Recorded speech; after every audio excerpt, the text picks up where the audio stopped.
এসএসসির শিক্ষক নিয়োগ দুর্নীতিতে মিরর ইমেজ আছে এসএসসির কাছে, তালিকা প্রকাশ সম্ভব, মেনেছেন এসএসসি চেয়ারম্যান। রাতভর সেখানে ধর্ণা দিয়েছে চাকরিহারারা।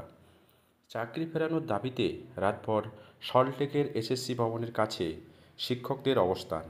সম্মানজনক সমাধান না মেলা পর্যন্ত খোলা আকাশের নিচে ধর্ণা চালিয়ে যাবেন বলে জানিয়েছেন তারা। এদিকে এসএসসি ভবনের দেওয়ালে ভারতীয় ন্যায় সংহিতা 163 নম্বর ধারার একটি নোটিশ ছেঁটে দিয়েছেন বিধাননগর পুলিশ কমিশনারেট। নোটিশের তারিখ 21শে ফেব্রুয়ারি। নোটিশে লেখা আছে, 22শে ফেব্রুয়ারি থেকে 22শে এপ্রিল পর্যন্ত এসএসসি ভবনের সামনে জমায়েত এবং মাইক বাজানো নিষেধ। বুধবার সকাল থেকে কলকাতা সহ জেলা থেকে দফায় দফায় চাকরিহারাদের সঙ্গে পুলিশের ধস্তাধস্তির ঘটনা ঘটেছে।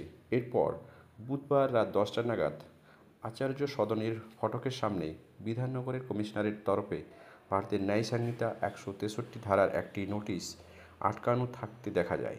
আচার্য সদনের আশেপাশে এবং পাশে রবীন্দ্র ভারতী বিশ্ববিদ্যালয়ের সংলগ্ন এলাকায় কোনো রকমের জমায়েত করা যাবে না।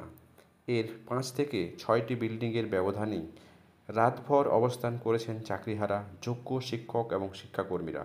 ওই নোটিশ দেখতেই কিছুটা দূরে রাতভর অবস্থান করেন চাকরিহারারা।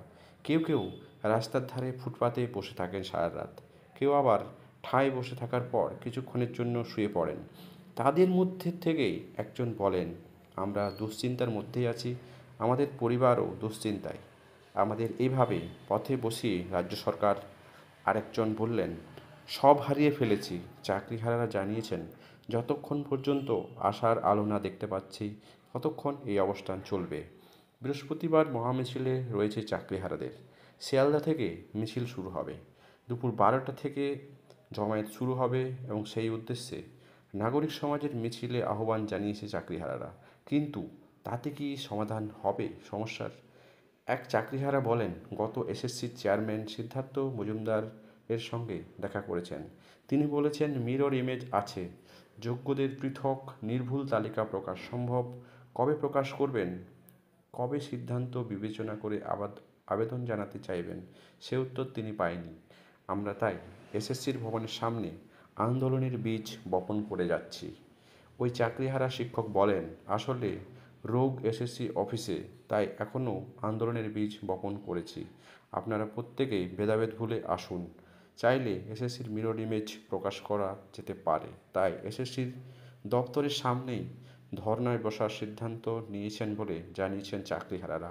অন্যদিকে রাতেই চাকরিহারাদের ধর্নাস্থলে পৌঁছেছিলেন বিজেপির সাংসদ অভিজিৎ গঙ্গোপাধ্যায়। তিনি জানান, বিজেপি চাকরিহারাদের পাশে আছে। চাকরিহারাদের প্রতি পুলিশের আচরণকে ন্যক্কারজনক বলেও তিনি উল্লেখ করেছেন।